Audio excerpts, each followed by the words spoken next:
60mm입니다. 특히 내일 새벽부터 아침 사이에는 천둥과 벼락을 동반한 시간당 30mm 안팎의 강한 비가 쏟아지는 곳이 있겠습니다. KBS 1라디오 저녁종합뉴스 아나운서 태의경 남현종이었습니다.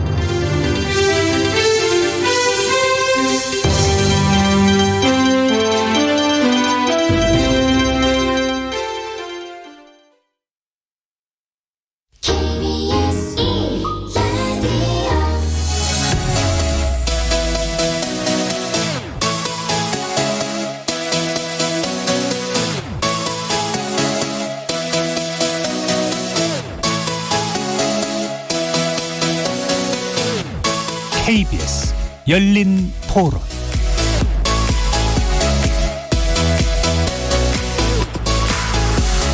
안녕하십니까. KBS 열린 토론 정준희입니다. 권력이 있다 또는 전직 대통령이다 라고 해서 사법에 또는 감사 영역에 있어서 성역이 될 수는 없다고 생각을 합니다. 대통령을 지내신 분이니까 어쨌든 좀 겸허한 마음으로 대응을 해주시는 게 더 낫지 않겠나. 대통령도 정치 풍자는 당연한 권리라고 했어요. 이 사건은 헌법상 표현의 자유와 관련 결국은 향후 윤석열 대통령 집권 기간 중에 이 문화예술 활동에 대한 가이드라인이 될 수밖에 없습니다. 문재인 전 대통령에 대한 감사원 조사 요청 논란, 그리고 그 논란에 대한 국민의힘 장동혁 원내대변인과 정진석 비대위원장, 또 윤석열 대통령 풍자 만화 논란에 대한 민주당 이병훈 의원과 이계호 의원의 발언을 차례로 들어보셨습니다.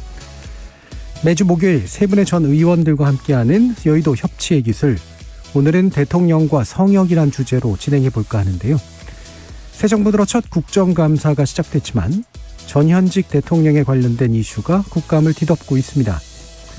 문재인 전 대통령에 대한 감사원의 서면조사 요청과 이른바 윤석열차란 제목의 풍자 만화를 둘러싼 논란인데요. 이 두 가지 사안은 대통령의 위상 그리고 대통령에 관련된 예우 논란으로 확산하고 있습니다. 과연 침범할 수 있거나 또는 없는 대통령의 영역이란 무엇인지 세 분의 전직 의원들 모시고 자세한 얘기 나눠보도록 하겠습니다. KBS 열린 토론 지금부터 시작하겠습니다. 살아있습니다.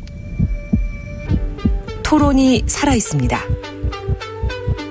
살아있는 토론, KBS 열린 토론. 토론은 라디오가 진짜입니다. 진짜 토론, KBS 열린 토론. 여의도 협치의 시간 함께해 주시는 세 분 소개해드립니다. 김영우 전 국민의힘 의원 나오셨습니다. 네, 안녕하세요. 반갑습니다. 신경민 전 더불어민주당 의원 자리해 주셨습니다. 네, 안녕하세요. 신경민입니다. 박원석 전 정의당 의원 함께해 주셨습니다. 네, 안녕하세요. 박원석입니다. 열린 토론 문자로 참여해 주실 분은 샵 9730으로 의견 남겨주시면 됩니다. 단문 50원, 장문 100원의 정보 용료가 붙습니다. KBS 모바일 콩과 유튜브를 통해 무료로 참여하실 수 있고요. 모바일 콩을 통해서 보이는 라디오로도 만나실 수 있습니다. 자, 본격적인 그 대통령 관련된 논의에 들어가기 앞서서 방금 들어온 지 얼마 안 되는 소식이죠. 예, 국민의힘 비대위가 위기를 넘겼다는 소식 전해졌습니다. 법원이 이제 비대위의 집행력에 대해서 인정을 한 거죠. 국민의힘 입장에서는 계속해서 힘들어져 있던 당내 위기 상황 어느 정도 정리하고 갈 수 있는 상황이 전개되고 있다고 보는데요. 자, 법원의 오늘 결정에 대해서 오늘 판단을 좀 해보시죠. 자, 그럼 김영우 의원님 말씀 주시죠. 저는 예상을 좀 했었어요. 지난번 그 판단하고는 다르게 이번에 법원이 또 국민의힘 비대위를 무력화시킨다는 거는 우리 정치의 완전히 파국이죠. 네. 여야 관계뿐만 아니라 모든 정치 상황에 대한 파국이다 생각을 합니다. 그렇게 정치적인 결정을 내리기에는 법원도 부담이 있었을 거다. 그리고 이제 오늘 그 법원의 판결문의 요지는 결국 국민의힘은 그래도 그 당원을 개정했고 또 그에 따라서 그 거기에 맞는 그 비대위를 꾸렸다. 그래서 법적으로 문제가 없다. 실체적 절차적 문제 하자가 없다라는 결론이거든요. 저는 사필 규정이다 생각을 하고 그나마 다행이다. 지난 그 지방선거 끝나고 넉 달 동안이나 국민의힘이 너무 사실 헤맸잖아요. 네. 이준석 뉴스 외에는 없었습니다. 거의. 이제는 좀 해야 될 일을 해야 되고 그다음에 이제 전당대회를 잘 치러가지고 정상적으로 이제 국민의힘이 국정 운영의 동력을 찾아가야 되겠죠. 예. 목소리에 부쩍 힘이 붙으셨습니다. 네. 저도 모르게 이렇게 되네요. 예, 많이 답답했습니다. 지금. 신경이네요. 1차 결정문에 그걸 꼼꼼히 잘 따져보면은요. 예. 뭐 다른 사람이 이걸 신청을 했다. 뭐 채권자였다 그러면은 오늘 결정문이 맞죠. 예. 가령 이준석이 아니고 가령 뭐 갑동이나 김울동이가 했다. 김울동이라는 분은 있구나. 하여튼 뭐 김병동이가 했다거나 뭐 이렇다면은 오늘 결정문이 100번 맞죠. 그러나 신청자가 그리고 채권자가 이준석이라면 법리적으로는 맞지는 않습니다. 예, 예. 이건 뭐 너무나 분명합니다. 그 황 부장 판사가 굉장히 고심에 뭐 고민에 뭐 이런 거 많이 했겠죠. 그래서 현실하고 타협을 한 건데요. 일단 법원이 그 정당의 정무적인 결정에 너무 깊숙이 개입하기에는 지금 너무나 많은 일들이 벌어졌고 지금 4월 말부터 시작을 하면은 5개월을 넘겼고요.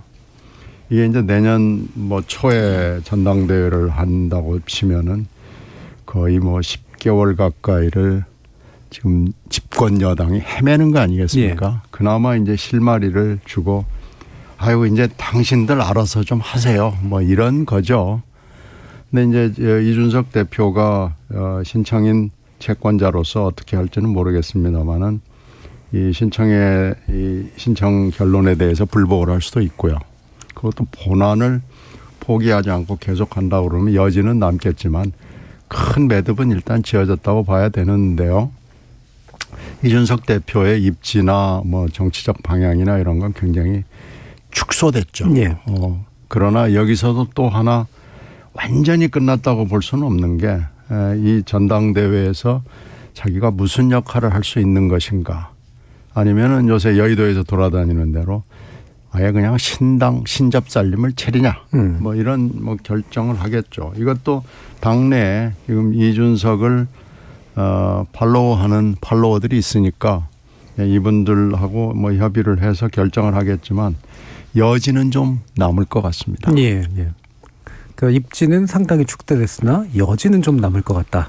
예, 여지 쪽에 좀 힘을 실는 듯한 그런 느낌도 없지는 않습니다만. 네, 박원석 의원님. 오늘 이제 법원 판결의 가장 핵심적인 요지는 지난 국민의힘의 당원 개정 자체가 이게 헌법에 위배되거나 이른바 우리가 이제 사회상규라고 얘기하는 네. 것에 위배되지 않는다라는 게 핵심 요지인 것 같아요.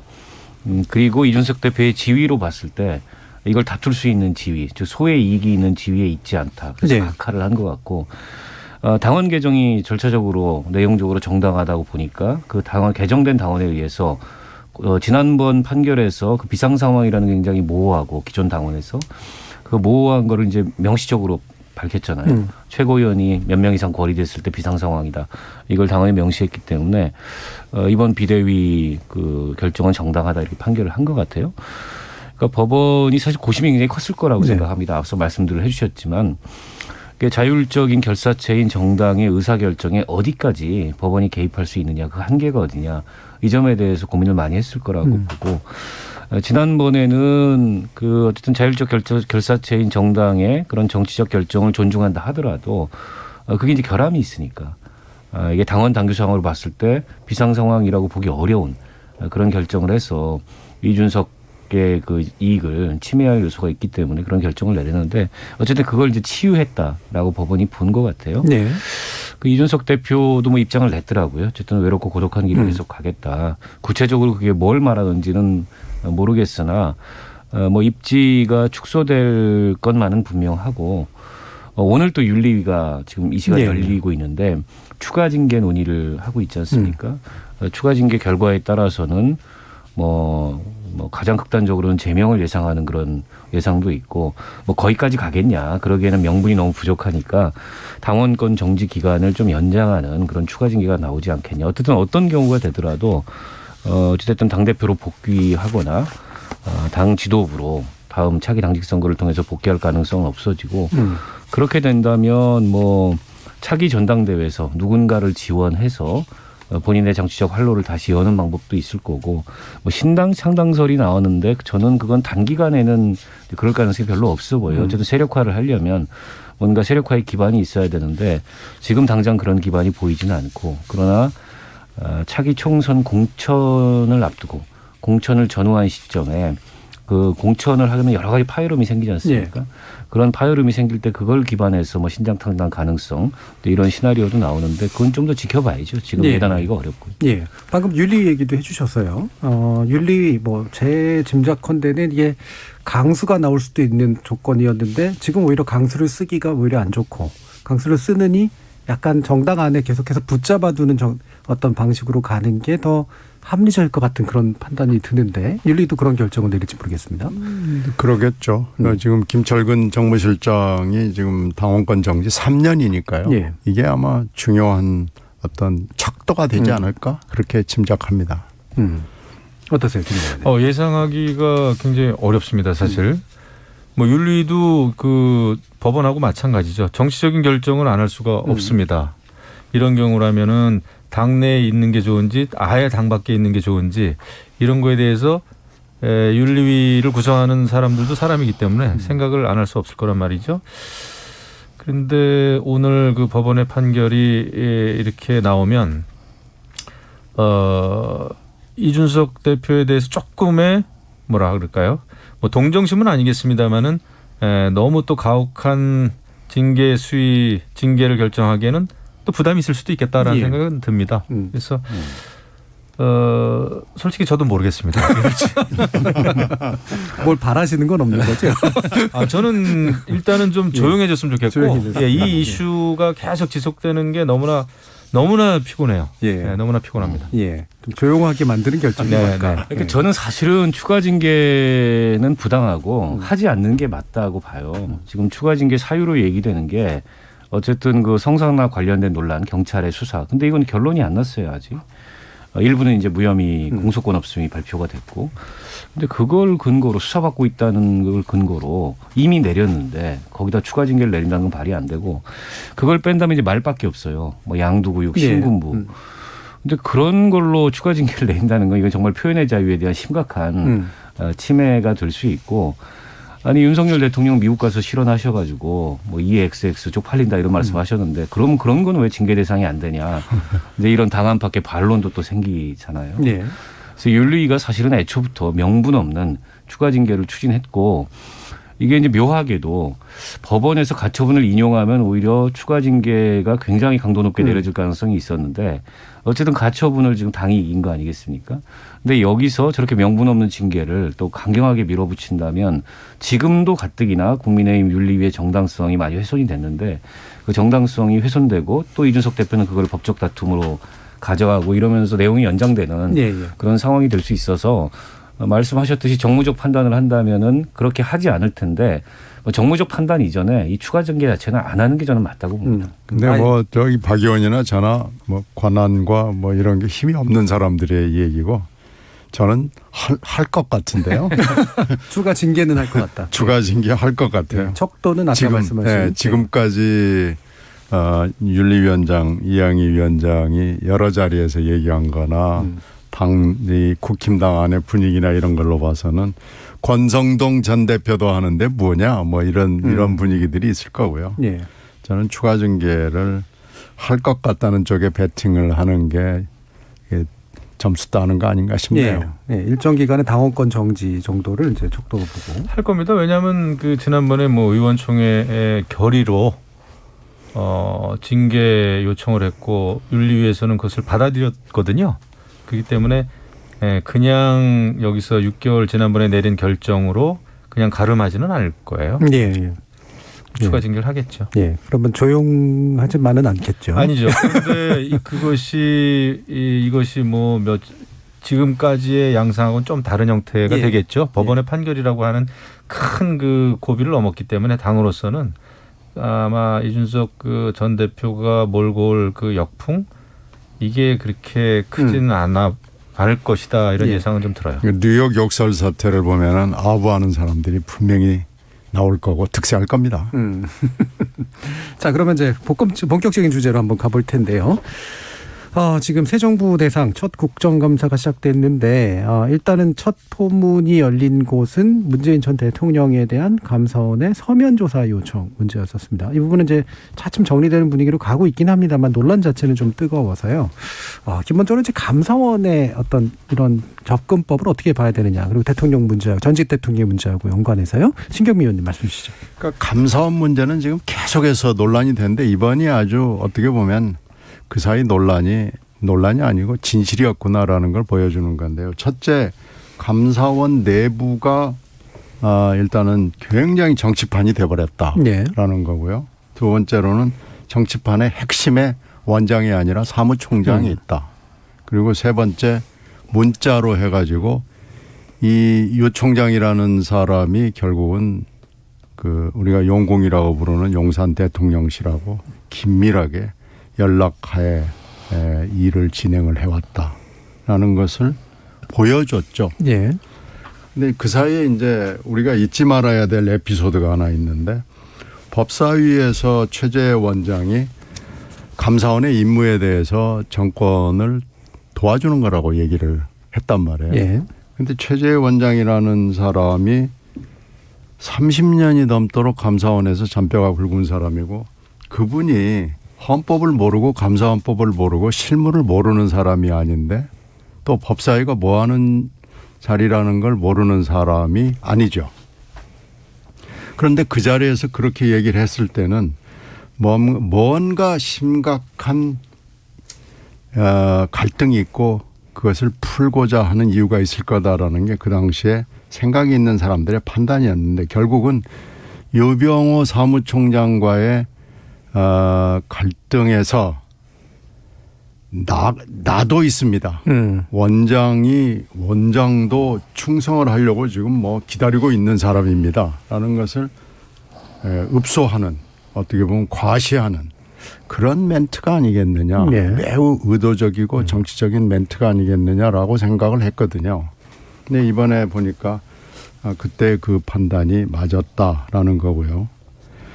이 서해 사건은 지금 검찰 수사가 진행 중입니다. 그러니까 지금 감사도 같이 동시에 진행 중이고 지금 감사원은 34개에 이르는 여러 가지 전 정권 문정부 사건을 감사를 하고 있거든요. 그중에 하나거든요.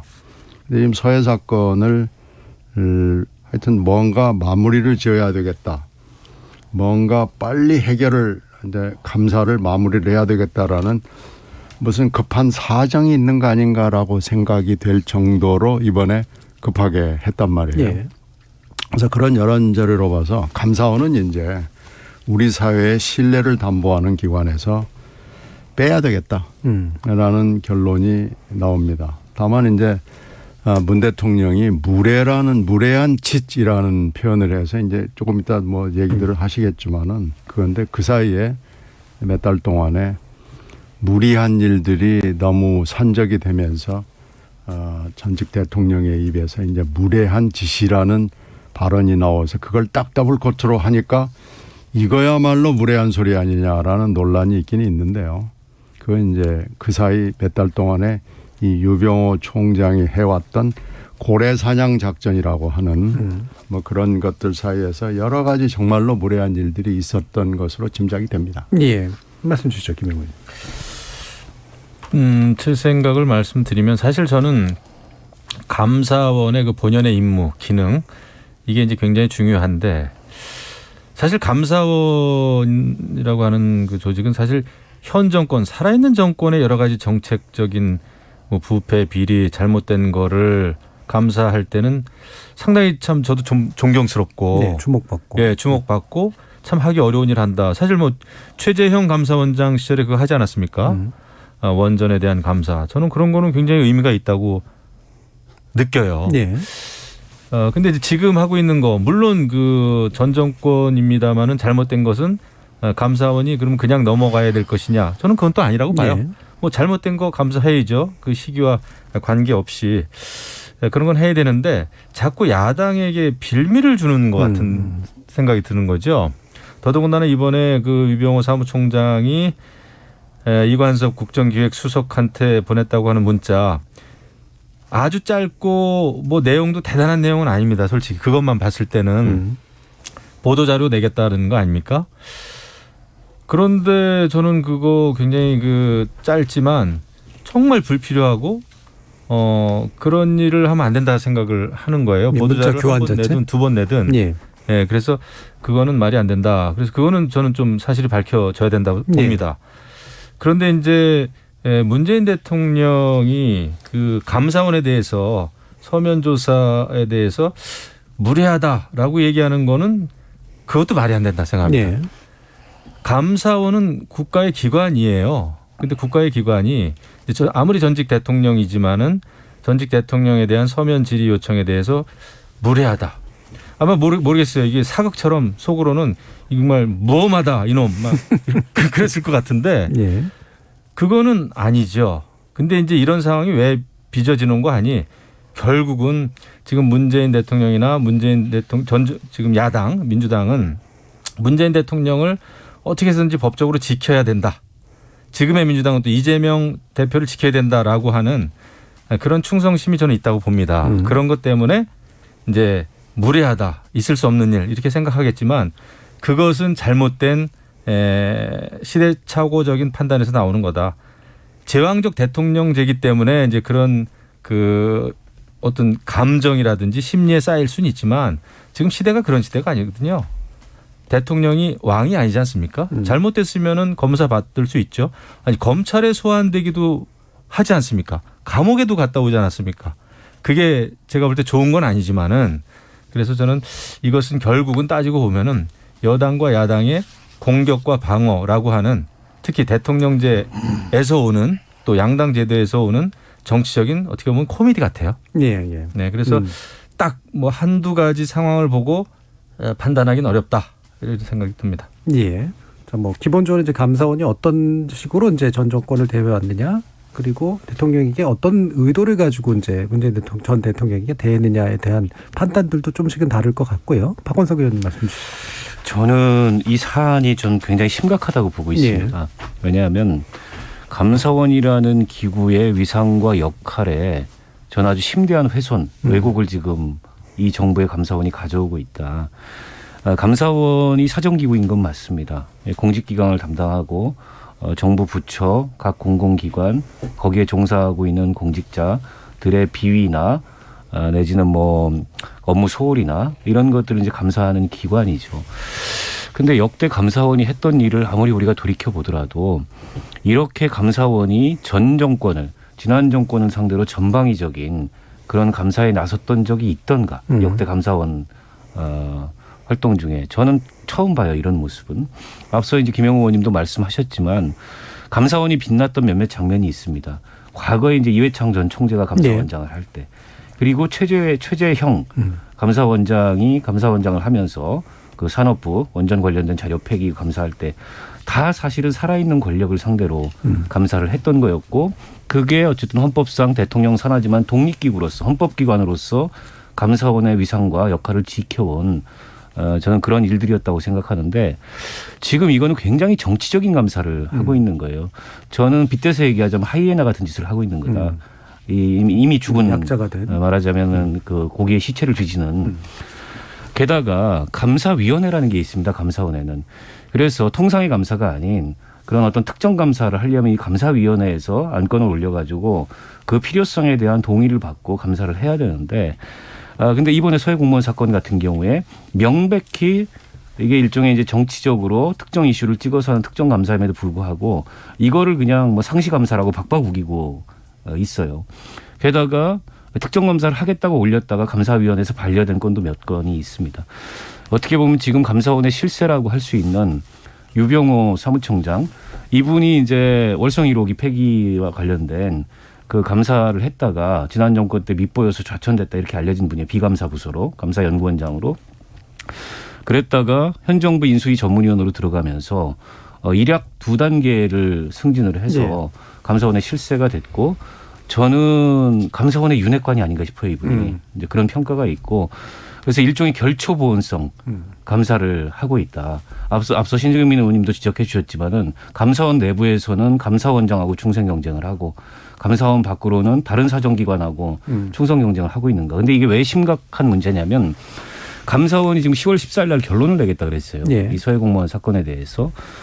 지금 수사가 진행 중이고 그리고 앞으로 이제 뭐 기소가 된다면 재판 등등이 있습니다.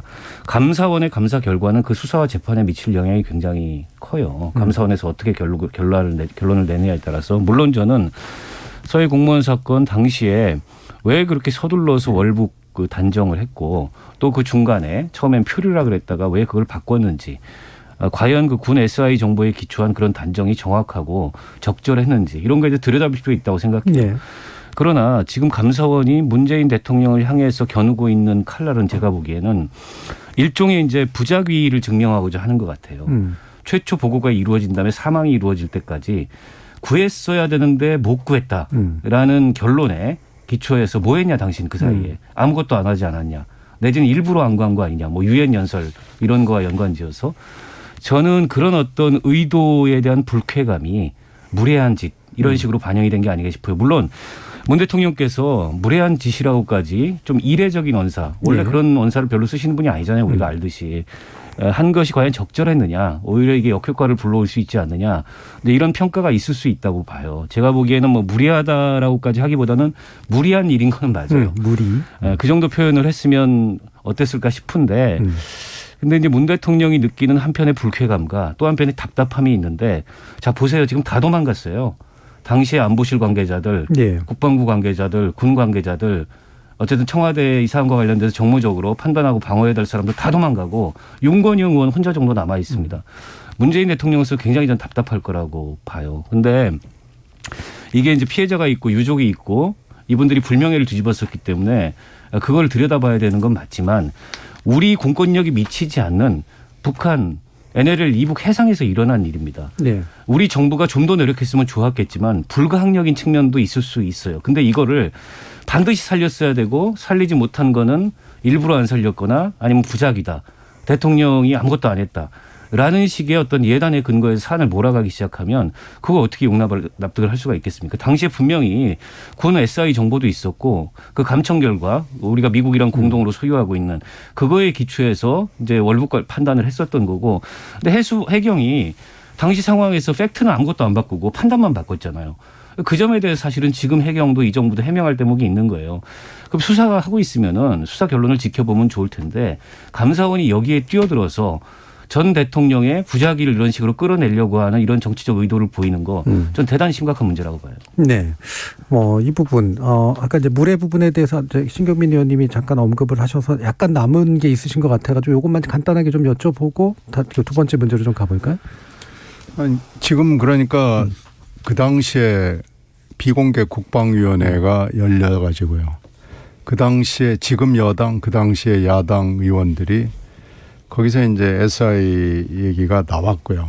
그래서 일단은 뭐 100% 현장의 상황을 알 수는 없지만 우리가 알 수 있는 게 SI밖에 없기 때문에 그 당시에 이제 한기호 의원 등등 몇 사람들이 납득을 했다라는 것이 지금까지 알려진 얘기고요. 그렇게 되면 당시 상황을 100% 우리가 복귀한다는 건 불가능합니다. 그러니까 현장 서해에서 있었던 현장 상황 그리고 우리 군과 미국 군이 가지고 있는 정보 뭐 이걸 가지고 이제 국방부든 청와대든 뭐 해경이든 판단을 할 수밖에 없는 상황이기 때문에 그걸 100% 복귀해서 한다는 건 불가능하다는 걸 다 아는 상황인데 지금 조사가 그렇게 충분히 대통령을 조사할 만한 상황까지 와 있지도 않은 것이 너무 분명해요. 검찰에서 흘러나오는 얘기도 별 특별한 건 없거든요. 그렇게 따지면 갑자기 덜커덕 아무것도 안 돼 있는 상황에서 문 대통령 나와 한번 얘기 좀 듣자. 지금 이거 아니겠어요? 이게 말은 사면 조사지만 이렇게 해서 중간 조사 결과 발표할래. 뭐 이렇게 나오면은 절차를 몇 단계를 지금 뛰어넘는 거고 이제 또 알아보니까 사전 내부 절차, 그러니까 이 감사원은 감사위원회 조직입니다. 위원 조직입니다. 여기서 아무것도 없는데 사전 내부 절차도 없이 조사도 지금 충분히 무르익지 않은 상황에서 10월 중순에 중간 조사 결과를 하려고 그러니까 전 대통령한테 조사를 해야 되겠다. 지금 이렇게 나온 거죠. 네. 그러니까 너무 무리한 거고요.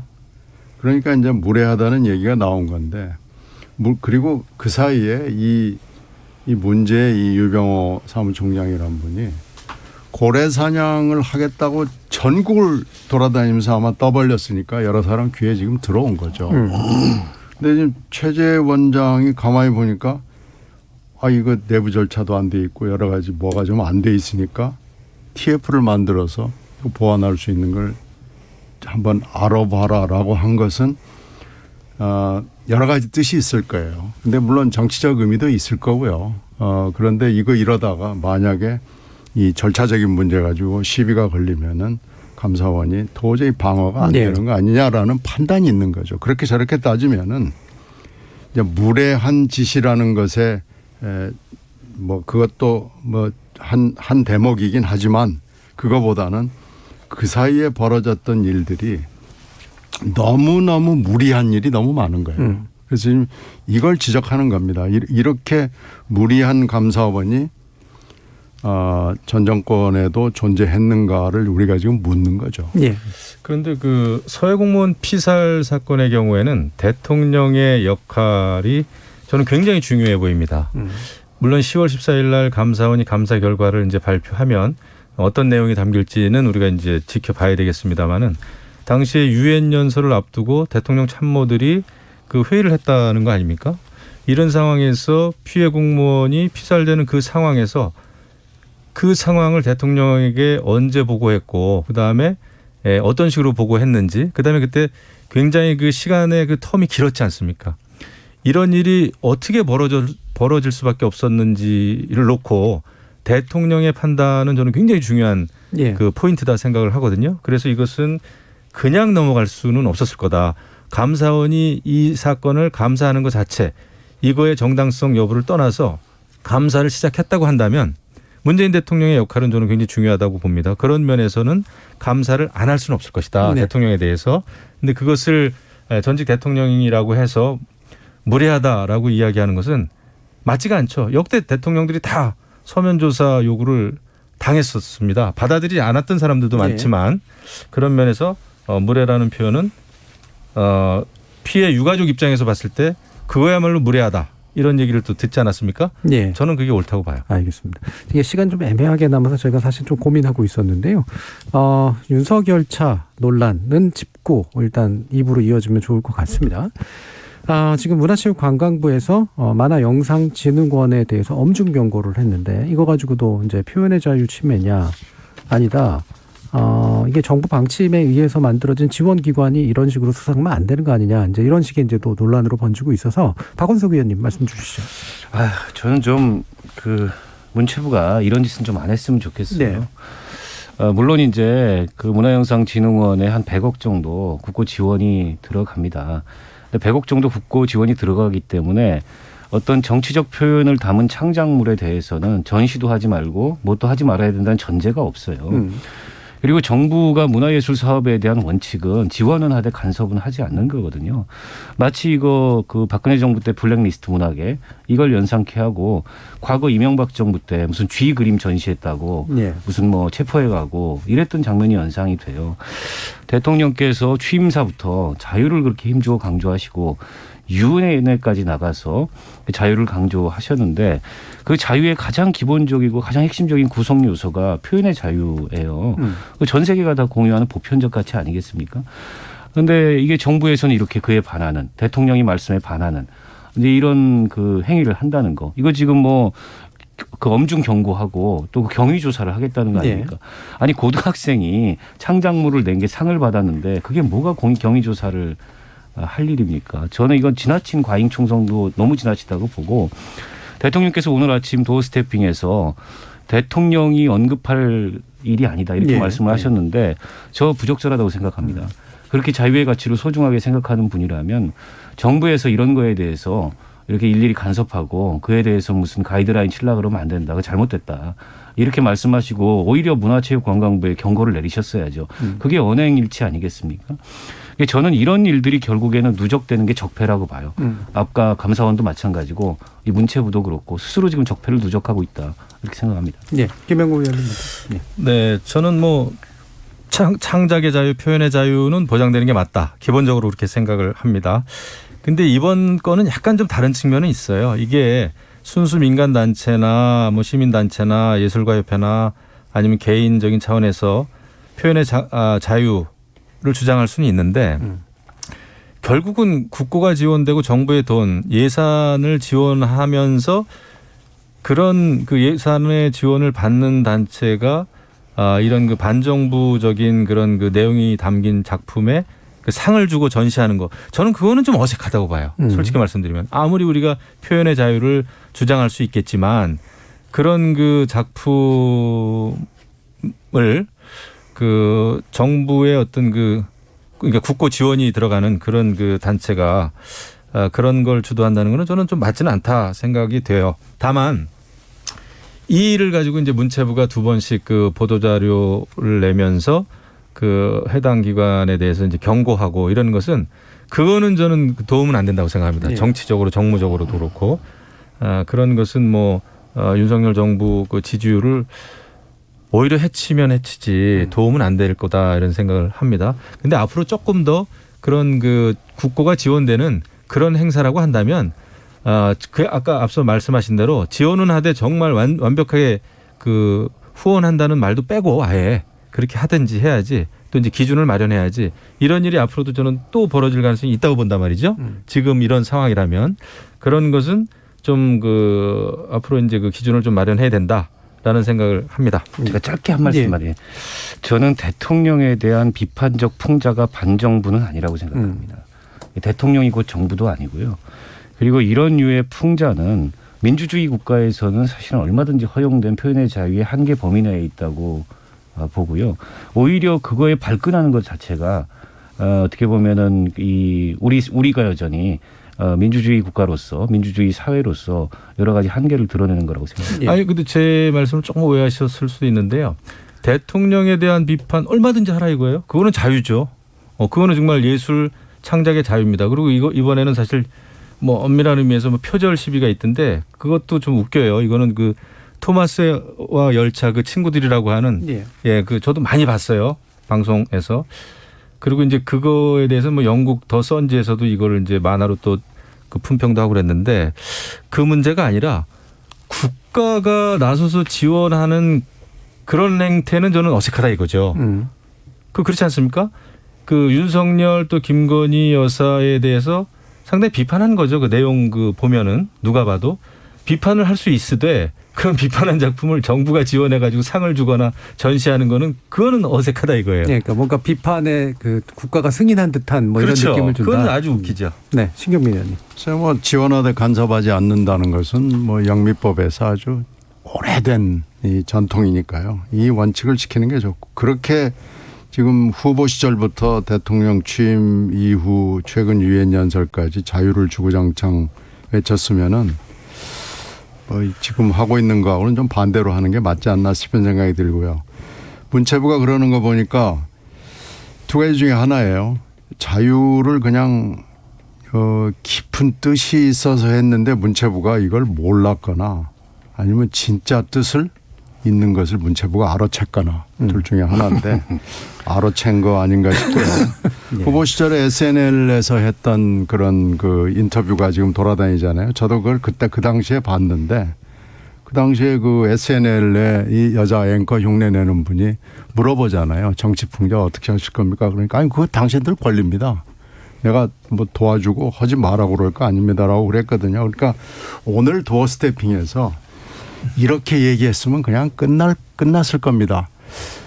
제가 그렇게 못생기게 그려졌던데 조금 더 잘생기게 다음부터는 좀 그려주시죠. 이 정도 하고 넘어가고 이건 뭐 지원하되 간섭 안 하고 그 당시에 후보 때 얘기했던 게 맞습니다. 그렇게 얘기했으면 이 모든 일이 그냥 이게 뉴욕 욕설 사건이 연상이 되는데요. 그때도 면구하게 됐습니다. 죄송합니다 하면 끝날 일이고요. 오늘 또 그 정도 얘기하고 도어스태핑해서 마무리했으면 그냥 눈 녹듯이 사라질 일이었는데 이거 이제 다른 국가기관들이 전부 이거 공부해가지고 이대로 따라갈 겁니다. 그러면 이제 나라가 어떻게 되겠습니까? 자유하고는 아무 관련 없는 방향으로 지금 이제 우리가 출발한 거죠. 알겠습니다. 자, 이 부분 사실은 되게 중요한 이제 그 이슈를 포함하고 있어서 더 깊이 있게 좀 논의를 하면 좋긴 하겠습니다만, 이제 기존 정부에서도 어떤 일들이 있었는가라든가 이런 문제까지 다 보면 아까 김영우 의원님 말씀 주신 대로 뭐 기준을 어떻게 세워야 될 건가라는 문제에 대한 고민도 있을 텐데요. 일단 이 정도로 좀 정리를 해보고요. 또 이어지는 국감 논의에서 필요하다면 좀 더 논의해 보도록 하겠습니다. 청취자 문자 들어보도록 하죠. 정의진 문자 캐스터. 네, 지금까지 여러분이 보내주신 문자들 소개합니다. 0705님. 전 대통령도 당연히 감사원 조사 받을 수 있죠. 감사원이 무례한 것이 아니라 서면 조사를 거부한 문재인 대통령이 무례하다고 생각합니다. 2095님, 고래 사냥이라니 드라마에서나 들을 법한 단어가 정치권에서는 실제로 쓰이고 있었다니 놀랍습니다. 감사원이 사냥을 하는 곳이었나요? 박보현님, 공무원 월북 사건과 관련해 문재인 전 대통령이 뭘 잘못했는지 모르겠습니다. 국정 지지율 떨어지니 대통령실과 여당이 전 정권 흠집내기 시도하는 거라고 생각합니다. 위재성님, 아무 잘못이 없는데 왜 관련 기록은 대통령 기록물로 지정하고 비공개합니까? 민주당과 문재인 전 대통령이 찔리는 게 있으니 과민한 반응을 보이는 것이라고 봅니다. 김현신님, 요즘 정치 뉴스 보면 너무 지겨워서 속이 안 좋아질 지경입니다. 너무 소모적입니다. 라고 보내주셨네요. 네, KBS 열린 토론. 이 시간은 영상으로도 생중계하고 있습니다. 유튜브에 들어가셔서 KBS 1라디오 또는 KBS 열린 토론을 검색하시면 지금 바로 토론하는 모습 보실 수 있습니다. 방송을 듣고 계신 여러분이 시민 노객입니다. 계속해서 청취자 여러분들의 날카로운 시선과 의견 보내주세요. 지금까지 문자캐스터 정의진이었습니다. 토론이 세상을 바꿀 수는 없습니다. 하지만 토론 없이 바꿀 수 있는 세상은 어디에도 없습니다.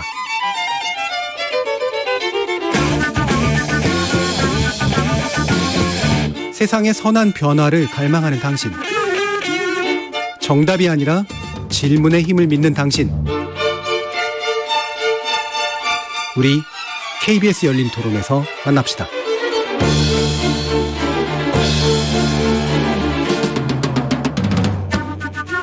KBS 열린 토론 여의도 협치의 시간, 신경민 전 더불어민주당 의원, 박원석 전 정의당 의원, 김영우 전 국민의힘 의원 이렇게 세 분과 함께하고 있습니다. 자, 앞에 있는 걸 이어서요. 이런 이제 그 문 전 대통령에 대한 감사원의 서면 조사 요청에 둘러싼 논란이 이제 국감의 주된 이슈로 다뤄진다든가, 윤 대통령은 풍자하는 그 만화에 관련된 논란이 이를테면 문체부에 대한 이제 감사 과정에서 또 다뤄진다든가, 이게 어느 정도까지 필요하거나 또는 불필요하다고 보시는지 좀 의견을 여쭤볼게요. 박원석 의원님. 그러니까 사실 저는 지금 이번 국감을 보면서 이게 이제 국정의 본가지가 아니라 전부 격가지들을 가지고 정쟁이 격화되는 것 같아서 대단히 안타깝습니다. 사실은 대통령이나 정부가 원인 제공을 한 측면이 많아요. 뉴욕 사태가 그렇습니다. 아까 신 의원님 말씀하셨던 대로 그걸 좀 쿨하게 인정하고 진솔하게 유감 표명하고 넘어갔으면 아마 야당이 뭔가 뭐 칼을 갈고 나와서 국감을 그냥 정쟁의 장으로 만들어야 되겠다 했어도 머쓱했을 거예요. 네, 머쓱했다. 근데 그게 명분을 줘버린 거죠. 그래서 그 사안 가지고 지금 모든 상임위에서 매일매일 충돌을 하고 있는 게 있고요. 그리고 어찌됐건 지금 전방위적인 사정 국면이지 않습니까? 당연히 야당으로서는 반발할 수밖에 없겠죠. 야당의 반발이 전부 저는 명분이 있다고 생각하지 않아요. 예를 들어서 이재명 대표의 사법 리스크, 그중에 야당이 당적 차원에서 대응할 수 있는 명분이 있는 사안도 있지만 그렇지 않은 사안들이 있어요. 근데 그렇지 않은 사안들까지 다 싸잡아서 지금 결국에는 야당 죽이기를 하고 있다. 이렇게 나설 수 있는 명분이 전 생기고 있다고 보고, 정작 중요한 지금 미국의 인플레이 감축법, 이거 이제 대한민국 패싱되는데 우리 스스로 패싱한 거죠. 사실은 미 대사관에서 우리 주미 한국 대사관에서 보고를 했고, 예. 그게 지난번에 누굽니까 펠로시 도착했던 날, 네. 그러니까 대통령과 통화하기 직전에 다 보고가 됐는데 대통령도 그거를 심각하게 검토를 안 했고 정부에서도 대통령실에서 누구도 그 문제에 대해서 제대로 대응을 하지 않음으로 인해서 결과적으로 우리가 아무런 대응을 못 하고 어쨌든 이 지원을 못 받게 됐는데 지금 그 사후 수습하느라고 연일 정부에서는 뭐 바이든 대통령하고 건설적인 논의를 하기로 했다. 지난번 해리스 부통령 왔을 때도 고려하기로 했다. 하지만 지금 미국 정치 일정으로 봤을 때 쉽지가 않아요. 단기간에. 게다가 지금 우리 고물가 연일 지금 그 국민들이 이걸로 인해서 고통을 받고 있는데 이에 대해서 정부는 어떻게 진단하고 있고 어떤 해법과 어떤 대책을 가지고 있는지 이 머리를 맞대고 논의를 해야 될 상황인데 그에 대해서도 지금 국회에서 국감 과정에 별다른 얘기가 나오지 않고 있습니다. 게다가 지금 전기요금 최근에 이제 인상안이 발표가 됐잖아요. 근데 한전 누적 적자가 심각한 상황입니다. 거의 자본 잠식 상태에 들어가 있고 근데 시가총액 12조 원짜리 회사예요. 만약 한전이 채무 불이행 사태를 맞게 되면 우리 금융시장 전체가 흔들릴 위험성도 있어요. 그에 대해서 지금 당장의 요금 인상 말고 근본적으로 어떤 대책이 있는지 이런 것들이 꼼꼼히 따져지는 국정감사가 돼야 되는데 그런 건 전부 뒷전이고 지금 연일 이게 사정 국면 또 뭐 대통령실의 이런 지난번에 그 뉴욕 사태에 대해서 사과하지 않는 모습 또 지금 뭐 이런 그 대통령 풍자 만화 이런 걸 가지고 정쟁을 벌이는 것 자체가 국감이 끝나도 국민들 입장에서는 도대체 이번 국정감사에서 뭐가 남는 국정감사였을까 이런 회의적인 판단이나 생각이 들게 하지 않을까 싶습니다. 예, 김영우 의원님. 저는 이번 국정감사는 아예 그 출발부터 한계가 있었다 생각을 합니다. 왜냐하면 지금의 상황 또 지금 상황에서 벌어지는 국정감사는 결국은 지난 대선의 연장전이에요. 지난 대선에서 0.73%라고 하는 차이로 이긴 여당에게도 그 0.73포인트 차이라는 거는 트라우마입니다. 이런 상황에서 여기서 밀리면은 국정 운영도 안 되고 죽도 왔다 안 된다라는 게 지금 여당의 사실 심리인 것 같고요. 야당도 마찬가지입니다.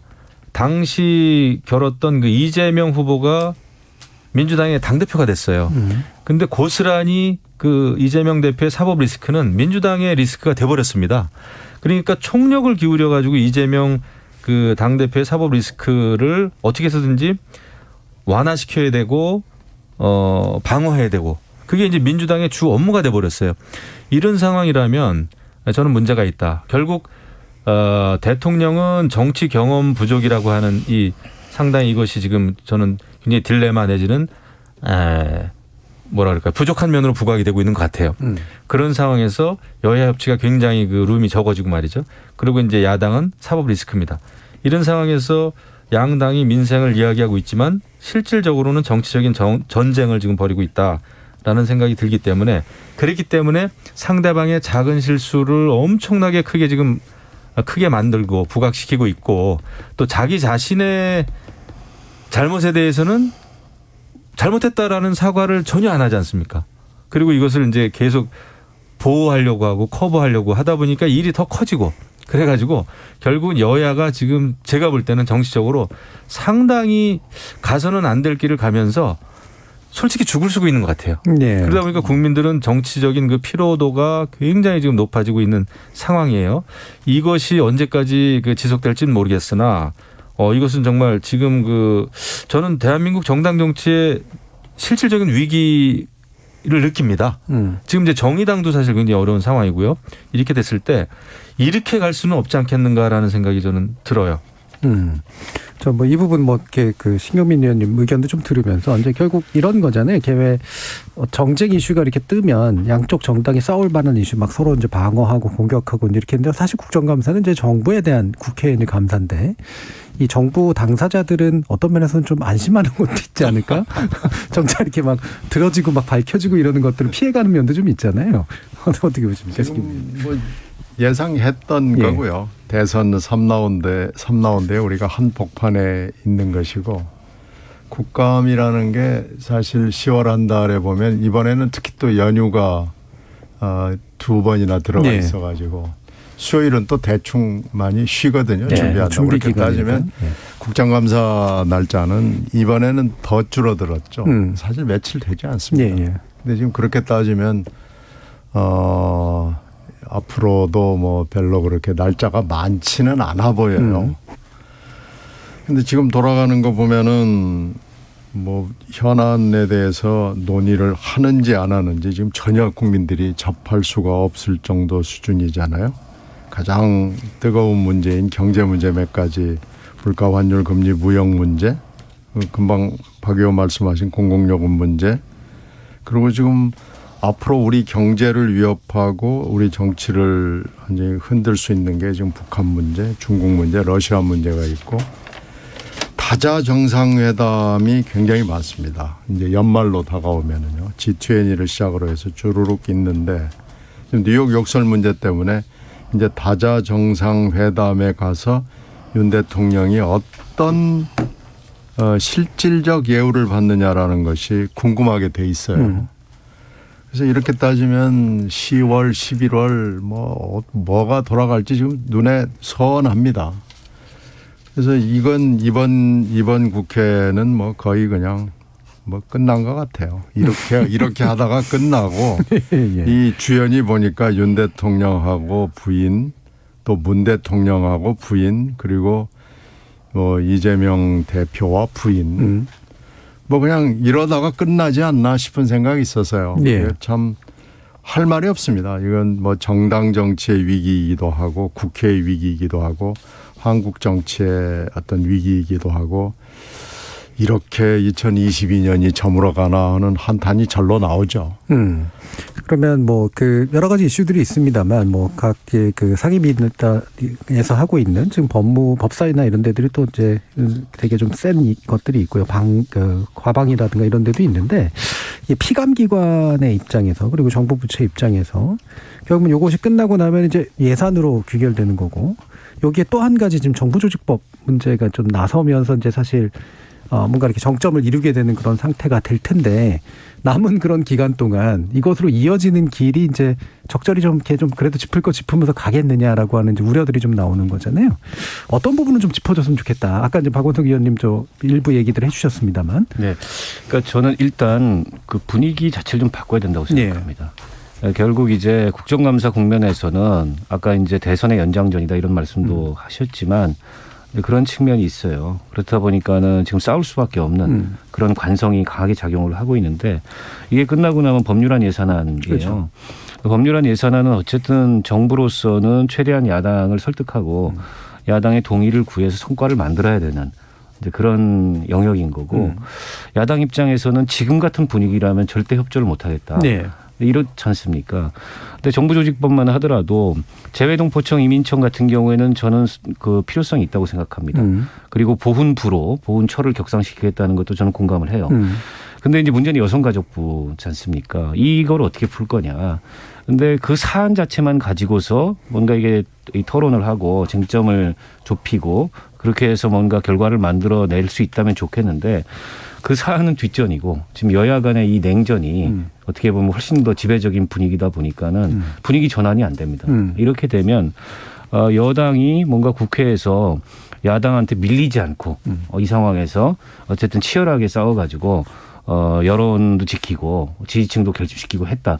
이렇게 자평할지 모르겠지만 크게 보면 그렇지 않죠. 대한민국 정치에서는요. 야당이 실패하는 정치는 없습니다. 늘 여당이 실패하느냐 여당이 성공하느냐만 남아있는 거예요. 그게 뭐냐면 권한과 책임의 크기가 다르기 때문에 그렇습니다. 그런 점을 저는 윤 대통령도 국민의힘도 좀 절박하게 느꼈으면 좋겠다. 그러려면 지금 뭐 여야 영수회담 얘기가 나오다 완전히 판이 깨졌는데 그 국면도 다시 복원하고 정부조직법을 야당 협조를 얻어서 통과시키려면 대신에 뭘 줄 거냐 야당한테. 그렇죠. 이 점도 좀 고민을 해야 되고 지금 이제 선거의 룰과 관련된 얘기가 나옵니다. 선거제도게요. 그럼 그걸 가지고 놓고서 이 저울대에 올려가지고 협상을 해보든지 뭐 이런 그 분위기 전환이 좀 필요하다고 보고 다행인 거는 어쨌든 여당의 내용이 한 고비를 넘었어요. 그래서 뭐 이준석 대표 개인 입장에서 답답한 상황이지만 어찌됐건 이 여당의 리더십이 안정될 수 있는 가능성이 열렸기 때문에 그 점은 좀 다행이라고 생각하고 근데 문제는 이제 대통령실이 그런 분위기 전환을 주도하거나 주도하지 못하더라도 그걸 공간을 열어줘야 되는데 지금처럼 대통령이 화를 내시고 이러면은 그런 공간이 안 열리죠. 그런 점이 전 제일 안타깝게 생각이 들고요. 어쨌든 지금 우리 산업과 경제를 둘러싼 환경이 급변하고 있습니다. 이 미중 간의 글로벌 전략 경쟁도 그렇고 이른바 신냉전 체제라고 얘기하는 국제 질서의 변동도 그렇고 이런 어떤 이 국제 질서와 우리 주변 환경이 변화하는 가운데 우리 경제, 우리 외교, 또 우리 산업, 우리 안보 이걸 어떤 방향으로 어떻게 지켜가야 될지 이건 사실은 여야가 따로 있는 과제가 아니고 공통의 과제거든요. 그걸 위해서 뭔가 머리를 맞대고 해법을 찾아야 되는데 그런 논의가 너무 멀리 있는 것처럼 보여요 지금. 그 점이 저는 제일 안타깝습니다. 예. 그러면 이제 다시 또 이제 두 분 말씀 드릴 텐데 결국 예산안 그리고 정부 조직 개편안 그리고 기타 이제 정부가 추진하고자 하는 정책이 반영된 법률안 또 현재 이제 큰 야당이 좀 내세우고 있는 또 몇 가지 법안 이런 것들 가운데서 어떤 식으로든 그런 만약에 협상이 이루어진다면 어떤 교환들이 이루어질 수 있을까 두 가지도 한번 짚어주시면 좋을 것 같아요. 글쎄 이제 뭐 정부조직법 중에서는 다른 건 모르지만 여가부 문제를 야당이 양보할 수 있을지 잘 모르겠어요. 이건 이제 협상을 해봐야 하는 거고요. 아마 세법 문제가 굉장히 어려운 문제가 될 거고요. 이걸 여야 영수회담을 통해서 한번 모색을 해보는 건 아이디어예요. 근데 지금 할 수 있을지 없을지 대통령실이 이걸 결단을 빨리 내려줘야 될 겁니다. 그래야 국감이건 정기국회건 방향 설정이 되든지 재조정을 하든지 할 수 있을 거고요. 선거제도나 개헌 문제까지는 뭐 아직은 좀 뭐 어려운 문제이기도 하고 굉장히 어려운 문제죠. 그래서 그것까지는 가고 싶지는 않지만 하여튼 이건 조금 중장기로 놔두더라도 당장 G20에서 중국하고 러시아의 그 대통령들하고 만나야 됩니다. 이쪽 그래서 지금 자유를 주구장창 우리가 얘기를 대통령 입을 통해서 했기 때문에 이 문제를 어떻게 해야 될 것인가도 외교적으로 큰 문제고 바로 북한 문제가 이제 여기에서 어떻게 나올지 모르고요. 또 하나는 뉴욕 욕설 문제가 이렇게 풀리지 않고 있기 때문에 이게 지금 모든 언론들이 전부 바짝 얼어 있습니다. 특히 MBC를 타겟팅해가지고 MBC는 잘못한 것도 없이 완전히 지금 어떻게 보면 곤장대에 올라가 있는 거예요. 네, 세무조사 들어갔죠. 그렇죠. 그리고 뭐 자막 조작했다고 그러는데 이렇게 따지면은 전 언론이 다 자막을 그렇게 나간 거고 정원유착했고 반디캠으로 단톡방에 올렸다고 그러는데 이건 누가 했는지도 모르는 걸 지금 MBC에 뒤집어 씌운 거 아니겠어요? 그래서 MBC가 미우니까 너 잘 걸렸다 뭐 이런 거기 때문에. 근데 이제 MBC만 이렇게 바짝 긴장하는 게 아니고 정부가 영향을 끼칠 수 있는 모든 언론 플러스 다른 언론들도 지금 긴장을 하고 있어서 이 언론의 위축 문제도 사실 정부가 지금 풀어줘야 됩니다. 대통령실이 풀어줘야 되는데 이렇게 계속 지금 가려고 하는 것 같아요. 검찰에도 지금 고발 사건이 들어가 있고 이렇게 따지면 언론의 문제도 굉장히 심각한 단계까지 갈 가능성이 매우 높아 보이거든요. 예. 이렇게 문제를 하나씩 풀어가는 게 아니고 문제를 하나씩 지금 꼬아가고 있는다 그러면은 이게 올해뿐 아니고 내년까지도 계속 영향을 주고 좀 전망이 별로 좋지는 않죠. 김영우 의원님. 제가 볼 때 이제 국내 정치를 앞으로 가르게 될 그런 중요한 상황들은 이제 아마 감사원 감사하고 검찰의 수사 상황일 겁니다. 이거에 따라서 여야 간의 협치가 어느 정도 좀 이렇게 여유를 가지고 할 수 있느냐 없느냐가 이제 결판이 날 거고요. 그게 굉장히 중요하고 그다음에 이제 아까 우리 박원석 의원님께서 여당의 권한이 크고 책임이 크다라는 말씀에 저는 동의하고요. 하지만 야당이 이제 실패하지 않는다는 말씀은 저는 이번 야당을 보면 민주당은 최초로 야당도 실패할 수 있다라는 걸 보여줄지도 모르겠다. 예. 왜냐하면은 지금 민주당이 어떤 그야말로 아무리 야당이지만 대안보다는 그냥 오로지 이재명 대표 사법 리스크예요.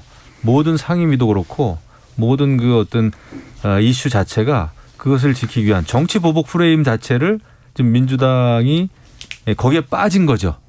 원래는 정치 보복 프레임을 통해서 여당을 견제하고 여당을 공격을 해야 되는데 오히려 그 안에 매몰되다 보니까 거기에서 벗어나지를 못하다 보니까 민주당도 약간은 좀 이상한 기형적인 민주당으로 갈 수밖에 없다. 이런 생각이 좀 듭니다. 그다음에 또 하나는 이제 북한 변수가 저는 굉장히 크리라 봅니다. 지금 연일 미사일 발사를 하는데 앞으로 북한이 어떻게 나오는가에 따라서 국내 정치에도 영향을 줄 것이다. 이런 생각이 좀 듭니다. 예. 그러면 좀 더 들어가서 박광석 의원님이 보시기에 네. 뭐 야당은 결국 이제 공격해서 잘못 들추고 네. 문제점을 예방하는 듯한 효과를 보이면서 이제 뭔가 이렇게 정책적인 이득을 얻는 거기도 하고요. 여당은 사실 이득을 얻을 것보다는 방어하는 듯 감시하는 듯한 어떤 스탠스를 적절히 좀 취해야 되는 그런 면도 있어서 사실 전략 구성도 되게 중요할 텐데 전략 구성이 잘 되고 있는 것 같다고 보이지는 않으시는 것 같아요. 잘 안 되고 있는 것 같아요. 예. 이게 이제 사실은 정쟁도 좀 질서 있게 전략적으로 하면 좋겠죠. 그런데 지금 보면 그게 아니고 약간 정말 진흙밭 이 개싸움 같은 그런 형태가 벌어지는 게 아닌가 싶어서 좀 우려스럽고요. 저는 이제 누누이 말씀드리다만 그 야당과 여당은 책임의 크기가 다릅니다.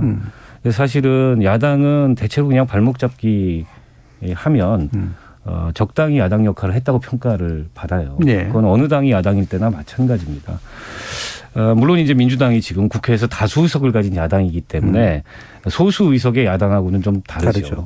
사실은 이재명 대표도 그런 점을 의식해서 어쨌든 민생 중심 또 대안을 제시하는 이런 야당을 얘기했지만 어쨌든 그래도 야당의 본령은 정부를 감시하고 정부 정책을 비판하는 이런 데 이제 방점이 있는 거죠. 그에 반해서 여당은 이제 정부를 운영하니까 성과를 내야 됩니다. 그럼 야당을 설득하고 또 여론도 설득하고 이렇게 해야 되거든요. 근데 이제 그러기에는 여당 내부가 너무 힘들었어요. 그동안에. 이준석 그 사태가 너무 장기화되면서. 그리고 당과 대통령실 간의 관계도 뭔가 이게 좀 체계적이지 않은 것 같다라는 느낌을 그동안에 많이 줬던 게 사실이고 그렇다고 대통령실이 확고한 그립을 잡고서 일사불란하게 어쨌든 상황을 주도하면서 뭔가 전국을 만들어가는 이런 모습도 아니었고 일종의 자중질환 상태에 있었던 거죠. 게다가 이제 대통령의 실언 실책 또 경험 부족 이런 것들이 부각되고 지지율이 굉장히 낮아지니까 국정의 자신감 동력 이런 것도 떨어졌는데 여당이나 정부의 국정 동력이 떨어지는 건 좋은 건 아니에요. 그러니까 야당이 그거 가지고 반사이익이 우리한테 올 거니까는 뭐 박수치자 이럴 일이 아닙니다. 사실 그러면 뭐 국민들 입장에서 손해가 나는 거고 정부가 잘 안 되는 거니까. 전 지금이라도 그 대통령실과 여당이 이 당과 이 정부 관계도 좀 긴밀하게 소통하고 긴밀하게 전략을 공유하고 그러니까 사정 수사 이런 거 말고 저는 사정 수사 하지 말라는 게 아니고요. 하는 건 해야죠. 또 법 집행기관이 그걸 어떻게 눈에 보이는 거 안 하겠습니까? 근데 그것과 이른바 협치와 국회에서 성과를 만드는 걸 왜 병행할 수 없는지 저는 그게 이해가 안 돼요. 그게 병행할 수 있는 거거든요. 그리고 대통령은 사정수사 이런 거는 대통령이 관여할 일이 아니고 대통령이 관심을 기울일 일이 아니고 대통령께서도 스스로 말씀하셨듯이 그건 다 맡긴다.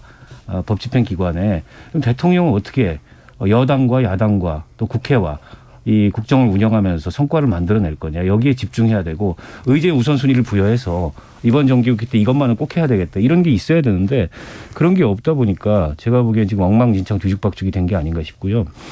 늦었지만 지금이라도 전 늦지 않았다고 생각합니다. 그래서 빨리 모두 전환을 해야 된다. 그게 여야 영수회담을 통해서 탑다운 방식으로 문제를 풀든 아니면 특정한 의제를 가지고서 그 의제에서 뭔가 여야가 간만에 머리를 맞대서 그게 정부 조직법이 됐던 뭐 새 예산안이 됐던 성과를 내든 뭔가 이게 좀 싸우기만 하는 모습 또 수사 사정 이런 것으로만 온통 전국이 시끄러운 이런 모습이 아닌 다른 면모를 보여야 되는데 그런 면모로 빨리 전환을 하길 바랍니다. 네, 김영우 의원. 참 늦었어요. 제가 볼 때. 늦었다. 뭐 늦었어도 해야 되는 건 해야 됩니다만은. 예. 지금 어느 정도까지 협치가 가능할지 참 지금 이제 저도 참 의구심이 많이 드는 상황인데 그 정치는 법하고는 분명히 다르거든요. 예. 물론 정치는 또 법을 포함하기도 합니다만은 결국 국회가 안 돌아가고 여야 관계가 지금 상황으로 가면은 국정과제에 다만 몇 %도 실행하기가 어렵습니다. 그렇죠. 이제 그것을 생각해야 되죠. 그 여당은 또 대통령은. 그래서 이런 때일수록 그래도 그 모르겠습니다. 어떻게 반응이 나올지 모르겠으나 그래도 협치의 노력, 그 소통의 노력은 해야 된다. 그게 없이는 아무것도 안 된다. 저는 그게 기본이라고 봐요. 네. 네, 그래서 그런 노력을 좀 해주길 바라고 그다음에 이제 야당도 너무 정말 지연 말단의 것을 너무 부풀리는 경향이 없지 않아 있어요. 뭐든지 그 어떤 그 사건 사고에 대해서 참사라는 말을 갖다 대서 외교 참사다, 보육 참사다. 그럼 뭐 모든 게 참사죠. 지금 상황이라면 경제도 참사고 인사도 참사고. 근데 그렇게 그런 어떤 거대 담론이나 거대 프레임보다는 그 정책적인 잘못에 대해서는 따끔하게 질문하는, 또 국정감사 때도 그 정책 감사를 좀 그나마 잘 해서 그래야 여당도 좀 뜨끔하고 말이죠. 이렇게 여당이 좀 이렇게 찔리게 이렇게 좀 무한하게 만드는 그런 감사가 됐으면 좋겠다 이런 생각을 합니다. 예, 신경민. 이번에 그 뉴욕 사건을 이렇게 쭉 보면서 뉴욕의 하여튼 욕설 녹화 이후에 쭉 돌아가는 사건, 그리고 그 15시간 동안에 일어났던 일, 그 뒤에 일어났던 날리면 사건, 그리고 이제 MBC로 가는 사건 이렇게 보고, 그 대통령과 대통령실 안에서 무슨 일이 일어났는가 하는 것들이 하나씩 흘러나오는 걸 종합해 보면 그렇게 하지 않으면 아마 대통령실은 좀 정비가 될 것 같아요. 네. 지금 최악으로 정리가 됐고 여당도 아부판으로 돌아갔고, 그래서 지금 그 사건만 둘러싸고 복귀를 해서 이렇게 하지 않으면 된다라고 해서 여야 관계 뭐 이런 것보다는 일단 그 여권에 정비를 해서 지지율 회복 방안을 세워야 그 앞으로 뭘 할 거냐, 또 위기, 현재 와 있는 위기, 앞으로 다가올 위기를 어떻게 극복할 거냐 하는 답이 일단 나올 것 같은데, 핵심은 아니올시다라고 얘기하는 사람이 옆에 꼭 필요하다. 대통령과 그리고 여당 내부에도 이건 아니지 않느냐, 아닌 건 아니지 않느냐, 이렇게 해야 되는 거 아니냐라고 얘기할 수 있는 목소리가 있어야 되고, 그 목소리를 들어야 되고요, 실행을 해야 되고. 지금 그런 것들이 좀 굉장히 시급한 거 아니냐. 그런 것들이 돼야 여야 관계도 잘 돌아갈 수 있는 거 아니냐라고 생각이 됩니다. 그래서 제가 누차 얘기를 하는데 아니올시다 라고 말할 수 있는 사람을 옆에다가 좀 반드시 두기를 바랍니다. 예. 그러니까 신경민 의원님은 결국은 이제 지지율 반등이나 이런 국회 국정감사를 지나치면서 뭔가를 하기 위해서는 대통령의 뭔가 모드가 바뀌어야 되고, 여당도 바뀌어야죠. 예, 여당의 양식도 바뀌어야 되고, 그리고 그 안에 이제 인적으로 뭔가 이렇게 반대 목소리를 수용시키거나 낼 수 있는 그런 방식의 쇄신이 좀 있어야 된다 정도로 좀 지적해 주셨는데, 시간이 애매하게 남았습니다만 박원석 의원님이 고언을 주신다면 어떤 부분을 얻어라? 저는 뭐 대통령께서 바뀌시는 게 제일 중요하다고 생각합니다. 그러니까 대통령께서 바뀌시면 대통령실이나 또 여당이나 다 따라서 바뀌게 돼 있어요. 근데 대통령께서 바뀌시지 않고 있기 때문에 저는 모든 문제의 원인은 거기서 출발한다고 생각해요. 그러니까 뉴욕 사태 말씀을 여러분들이 자꾸 하시는데, 제가 그 과정을 좀 지켜보면 위기 관리를 도대체 누구하고 하는 건가 이런 생각이 들었어요. 그런 의문이 들었어요. 그 의문의 15시간 동안 그 상의를 해서 나온 대응이 바이든이 아니고 날리면이다. 음성 전문가까지 동원해서 마치 검찰이 증거를 정리하듯이, 자, 그다음부터 이거 법정에 가면 판가름이 안 되잖아. 그러면 이제 법대로 해. 근데 이런 식의 대응을 하는 것 같아요. 그래서 대통령께서 검찰에 있으면서 검찰에서 함께 손발을 맞췄던 한동훈 법무부 장관을 비롯한 대통령의 실에 있는 검사 출신들의 그런 비서진을 신뢰하고 또 중용하는 건 좋은데, 정무와 정치를 그 사람들하고 하면 안 된다. 리스크 관리를 그 사람들하고 하면 안 된다. 대통령이 그런 세계관과 그런 사고방식의 소유자이기 때문에 오히려 정무나 정치적 조언을 할 수 있는 사람들은 정치권에서 경험을 가지고 정무적 대응을 할 수 있는 사람들의 목소리를 경청하고 그 의견을 저는 매우 비중 있게 대통령이 고려해야 된다. 그렇지 않으면 다음부터는 참모들이 건의를 못합니다. 어떤 정무적 조언도 건의도 못합니다. 대통령이 아니라고 해버리니까. 대통령께서 바뀌시는 게 제일 전 중요하다고 보고, 두 번째는 뭔가 문제가 발생하면 이제 끝내셔야 됩니다. 네, 두 번째 저는 짧게. 그 책임을 묻는 인사를 해야 된다. 대통령의 가장 큰 메시지는 인사다. 근데 이 정부는 인사를 안 한다. 그 점을 꼭 염두에 두셨으면 좋겠습니다. 대통령이 바뀌어야 한다. 그리고 인사의 문제에서 해결해야 된다라는 두 가지 고언을 주셨습니다. 자, KBS 열린 토론 여의도 협치의 시간 오늘 함께 했는데요. 함께해 주신 세 분, 박원석 전 정의당 의원, 김영우 전 국민의힘 의원, 그리고 신경민 전 더불어민주당 의원, 세 분 모두 수고하셨습니다. 감사합니다. 고맙습니다. 고맙습니다. 저는 내일 저녁 다시 찾아뵙겠습니다. 지금까지 KBS 열린 토론 정준이었습니다.